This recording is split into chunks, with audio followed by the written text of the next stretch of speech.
नमस्कार, प्रणाम। मैं दमन तिवारी हूँ और आप देख रहे हैं अधिवक्ता महोदय। आप सभी का स्वागत है आपके अपने यूट्यूब चैनल में। लखनऊ विश्वविद्यालय में हो रही LLB 3 years course, LLB 5 years की आपकी परीक्षाओं को लेकर के हम लोग लगातार बात कर रहे हैं। और आज के अपने वीडियो में हम बात करने वाले हैं LLB integrated course 5 degree course में 9th सेमेस्टर का जो थर्ड पेपर है ईजमेंट का और रियल एस्टेट लॉ का, उसके बारे में जो उसके इंपॉर्टेंट टॉपिक्स हैं उसको लेकर के हम लोग बात करने वाले हैं। पहली जो सिलेबस की यूनिट है आपकी, उसमें पहली यूनिट आपकी ईजमेंट और सर्विट्यूड को लेकर के है, जिसमें आपको इंडियन ईजमेंट एक्ट 1882 के का जो ओवरव्यू है, उसकी जो डेफिनीशंस हैं, एसेंशियल्स हैं, ईजमेंट के टाइप जो हैं, और लीज लाइसेंस में डिस्टिंक्शन है, सिमिलरिटीज़ हैं, ये टॉपिक हैं। दूसरी यूनिट आपकी ट्रस्ट एक्ट से है और ट्रस्ट में आपको जो ट्रस्ट का कंसेप्ट है, एजेंसी और कॉन्ट्रैक्ट से इसका जो डिस्टिंक्शन है, क्लासिफिकेशन ट्रस्ट का कैसे कैसे किया गया है, चैरिटेबल ट्रस्ट है, कंस्ट्रक्टिव ट्रस्ट है, रिलीजियस ट्रस्ट है। उसके बाद common property, resources and public trust doctrine है। तीसरा जो आपका टॉपिक है वो है power, rights and duties and liabilities of trustee, discharge and appointment of new trustee, extension of trust ख़त्म कैसे होगा, और बेनिफिशरीज़ की जो राइट एंड लाइबिलिटीज़ हैं उसको लेकर के। तीसरी यूनिट आपकी अर्बन डेवलपमेंट और रियल एस्टेट लॉज को लेकर के, अर्बनाइजेशन का मतलब क्या है, उसमें इस समय विषय क्या उत्पन्न हो रहे हैं, इश्यूज़ क्या हैं, पर्सपेक्टिव क्या है, दृष्टिकोण कैसा है। उसके बाद लैंड एक्विजिशन है, रिहेबिलिटेशन एंड रीसेटलमेंट एक्ट है 2013 का। उसके बाद अर्बन डेवलपमेंट इंस्टीट्यूशन से लखनऊ, LDA आवास विकास परिषद को लेकर के हैं चीज़ें। उसके बाद real estate development and regulation act 2016 और उत्तर प्रदेश अपार्टमेंट एक्ट 2010, बेनामी ट्रांजेक्शन एक्ट 1988 का है। चौथी यूनिट आपकी वैल्यूएशन और रजिस्ट्रेशन प्रॉपर्टी के को लेकर के है। Registration compulsory registered documents section 17, optional registration section 18, time and place for registration 23 to 31, effect of registration and non registration, valuation of property, उसकी थ्योरी, उसकी प्रैक्टिस, और stamp duty, Indian stamp act 1899 के अंतर्गत उसकी जो स्टैम्प ड्यूटी है उसको लेकर के।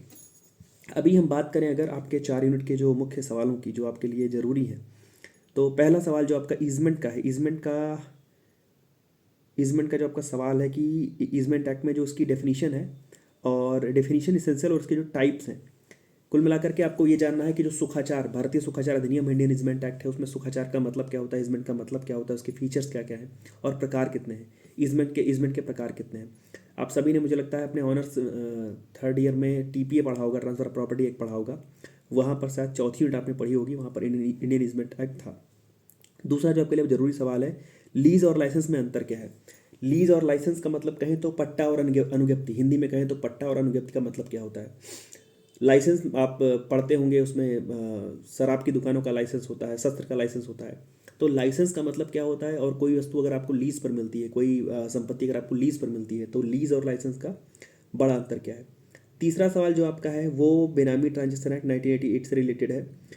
अर्बन डेवलपमेंट को लेकर के और रियल एस्टेट लॉज को ठीक करने के, दुरुस्त करने के क्रम में जो बेनामी ट्रांजेक्शन एक्ट है 1988 का, बिना नाम के जो ट्रांजेक्शन लोग करते हैं, उसका जो क्रिटिकल एनालिसिस है, उसका आलोचनात्मक परीक्षण करना अगर कह लें, तो वो आपके लिए बहुत ज़रूरी है। बेनामी ट्रांजेक्शन एक्ट को कायदे से देख करके आइएगा, उसके फीचर्स क्या क्या हैं और कैसे आप उसको क्रिटिकली एनालिसिस कर सकते हैं। अगला सवाल आपका जो ट्रस्टी, पहला तो ट्रस्ट आपके लिए बहुत ज़रूरी है। ट्रस्ट में जो उसके एसेंशियल्स हैं और उसके जो टाइप्स हैं, आपका जो ये पूरी लाइन है कि ट्रस्ट का मतलब क्या होता है, और ट्रस्ट के मतलब के साथ साथ जो क्लासिफिकेशन है ट्रस्ट का, तो ट्रस्ट का जो आवश्यक तत्व है, ट्रस्ट का मतलब क्या होता है, और उसके साथ साथ ट्रस्ट के जो प्रकार हैं वो आपके लिए बहुत ज़रूरी है, उसको पढ़ करके आइएगा। उसके बाद हम आगे बढ़ें तो land acquisition, rehabilitation, resettlement act जो तो 2013 का है, जो भी अर्बन डेवलपमेंट और रियल एस्टेट लॉ से रिलेटेड है, उसको आप कायदे से पढ़ करके आइएगा। और उसके जो ऑब्जेक्ट्स हैं और फीचर हैं उस एक्ट के, वो आपके लिए बहुत ज़रूरी हैं, तो उस एक्ट के ऑब्जेक्ट और फीचर को कायदे से पढ़ना है। एजेंसी और कॉन्ट्रैक्ट का जो अंतर है, एजेंसी और कॉन्ट्रैक्ट का जो मतलब है, वो टॉपिक आपके लिए बहुत ज़रूरी है, तो एजेंसी कॉन्ट्रैक्ट वाली चीज़ को भी देख के आइएगा। तो ईजमेंट के फीचर टाइप से एक सवाल, लीज लाइसेंस से एक सवाल।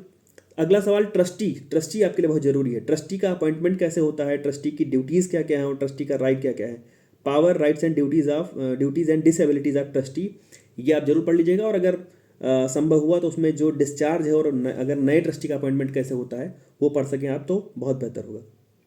रजिस्ट्रेशन से आपके लिए सवाल आना एक संभावित है, और रजिस्ट्रेशन में आप ये देखिएगा कि जो इफेक्ट है रजिस्ट्रेशन का और नॉन रजिस्ट्रेशन का, 47 से 50 वाला, पहली चीज़ तो रजिस्ट्रेशन कहते हैं किसको है, किस किस चीज़ का रजिस्ट्रेशन होगा, कौन से डॉक्यूमेंट्स के विषय में कहा जाएगा कि रजिस्टर्ड डॉक्यूमेंट्स हैं, और उसके साथ जो सबसे ज़रूरी सवाल है, जहाँ से सवाल बनने की उम्मीद है, वो है कि इफेक्ट क्या होगा पंजीकरण का और अपंजीकरण का।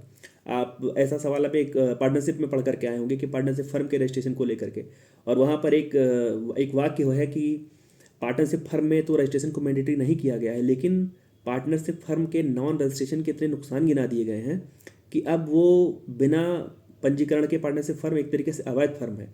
तो वैसे ही आपको देखना है कि जब प्रॉपर्टी की वैल्यूएशन के अकॉर्डिंग, प्रॉपर्टी की जो मालियत जिसको बोलते हैं, जो प्रॉपर्टी की संपत्ति का मूल्य है, उसके अनुसार जो रजिस्ट्रेशन होता है, उस रजिस्ट्रेशन का प्रभाव क्या होगा, और अगर रजिस्ट्रेशन नहीं हुआ है तो उसके नॉन रजिस्ट्रेशन का प्रभाव क्या होगा, ये सवाल।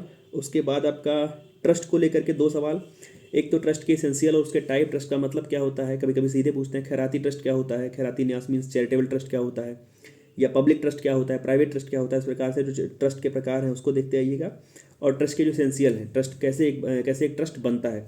कभी कभी ऐसे सवाल पूछा गया है कि क्या कोई व्यक्ति अपनी संपत्ति अपने को ट्रांसफ़र कर सकता है, दरअसल वो ट्रस्ट की बात हो रही है। उसके बाद ट्रस्ट से दूसरा सवाल आपका जो इंडियन ट्रस्ट एक्ट है कि ट्रस्टी का अपॉइंटमेंट कैसे होगा, ट्रस्टी की ड्यूटीज़ क्या क्या होंगी टुवर्ड्स बेनिफिशियरी, टुवर्ड्स ऑथर, और ट्रस्टी के राइट्स क्या होंगे अगेंस्ट बेनिफिशियरी, अगेंस्ट ऑथर, और उसके खुद के जो निजी राइट्स हैं वो, लीज लाइसेंस का अंतर। बेनामी ट्रांजेक्शन एक्ट का जो एनालिसिस है वो आपको करना है, land acquisition rehabilitation and resettlement act के ऑब्जेक्ट को फीचर को पढ़ करके कायदे से आना है, और ये वैल्यूएशन वाला सवाल मैंने बताया। इसके अलावा एक सवाल जो छोटी अथॉरिटीज़ हैं, जैसे एलडीए है, आवास विकास परिषद है, जिनके माध्यम से अर्बन डेवलपमेंट और जो वर्तमान में रियल एस्टेट के लॉज को रेगुलेट करने का प्रयास किया जा रहा है, उनके भी थोड़े से फीचर को, उनके थोड़े से जो क्या कहेंगे, उनका जो उद्देश्य है उन सारी चीज़ों का, उनको देखते हुए आएगा। तो ये आपका easement and real estate law का इतना सवाल मुझे लगता है ज़रूरी है आपके लिए। बाकी जो आपका अगला पेपर होगा उसके सवालों को लेकर के मैं जल्दी आपके समक्ष उपस्थित हो जाऊँगा। तब तक जुड़े रहिए मेरे साथ। धन्यवाद, प्रणाम।